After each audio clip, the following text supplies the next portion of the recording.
سورہ نمبر 25 کی آیت نمبر 43 میں باری تعالیٰ فرماتے ہیں، کیا آپ نے اس شخص کو دیکھا جس نے اپنی خواہش نفس کو معبود بنا لیا ہے، تو کیا آپ اس پر نگہبان بنیں گے؟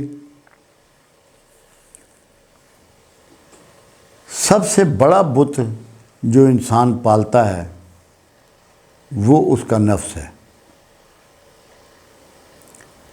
کیونکہ جو اس کے اندر خواہشیں پیدا ہوتی ہیں، چاہتے پیدا ہوتی ہیں، لذتیں پیدا ہوتی ہیں، آرزو پیدا ہوتی ہے، ڈیمانڈ اس کے اندر نئی ابھرتی ہے، وہ ہر قیمت پہ اس کو پورا ہوتا دیکھنا چاہتا ہے، جس کے لیے وہ اللہ کے قوانین توڑتا ہے، اللہ کی نافرمانی کرتا ہے، رسول اللہ صلی اللہ علیہ وسلم کے راستے کو چھوڑتا ہے، ظلم اور زیادتی اس کو کرنا پڑے، کسی کی جان لینا پڑے، اسے ہر حال میں اپنی خواہشوں کی تکمیل چاہیے۔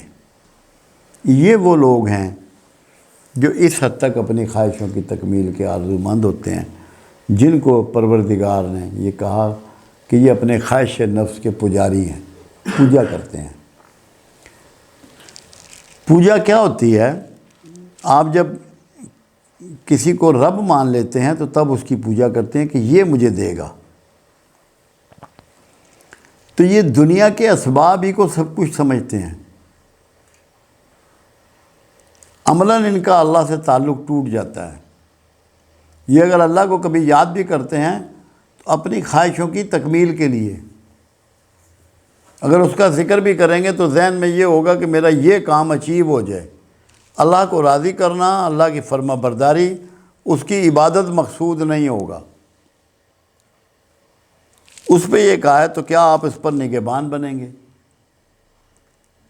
نگہبان بننے کا مطلب یہ ہے کہ آپ اس کو پروٹیکٹ کریں گے، آپ اس کی جو وہ کر رہا ہے اس کو قبول کریں گے، اس کو پسند کریں گے، جو کہ صاحب ایمان کو یہ باتیں، یہ طریقے پسند نہیں ہونے چاہیے۔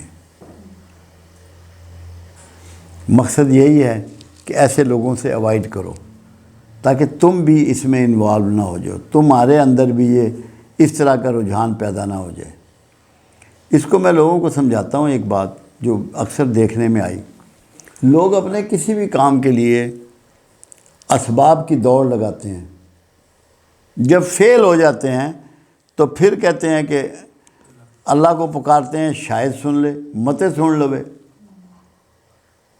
یہ وہ لوگ ہیں جو خواہش نفس کے پیچھے لگے ہوئے ہیں، اس میں کسی قسم کے فیلئر کی وجہ سے اللہ کو یاد کرتے ہیں۔ اللہ کو یاد کرنا اللہ کی یاد نہیں ہوتا، اس کی خوشنودی یا اس کی رضا کے لیے نہیں ہوتا، حصول جنت کے لیے نہیں ہوتا، اپنے آرزوؤں اور خواہشوں کی تکمیل کے لیے ہوتا ہے، وہ بھی عبادت میں نہیں آتا۔ تو آپ ایسے لوگوں کی نہ نقل کریں، نہ ان سے تعلق بنائیں، نہ دوستی کریں، کوشش کریں۔ اسی لیے 3 کیٹیگریز قرآن نے بیان کی نفس کی۔ پہلی نفس امارہ، جس میں اس قسم کے لوگ آتے ہیں۔ دوسری نفس لوامہ، وہ کچھ اللہ کو بھی یاد کرتے ہیں، کچھ اچھے کام بھی کرتے ہیں، برائیاں بھی کرتے ہیں۔ اور کچھ نفس مطمئنہ، جو اپنے اللہ پہ راضی رہتے ہیں، اپنے اللہ کو ہر وقت راضی کرنے کے لیے فکر مند رہتے ہیں، اس کے لیے کاوشیں کرتے ہیں، اس کے لیے عبادات کرتے ہیں، اس کے لیے صدقہ و خیرات کرتے ہیں، اللہ کی راہ میں خرچ کرتے ہیں۔ تو یہ پہلا نفس جو ہے نفس امارہ، یہ اس کی کہانی ہے۔ وہ لوگ خواہش نفس کے پجاری ہوتے ہیں۔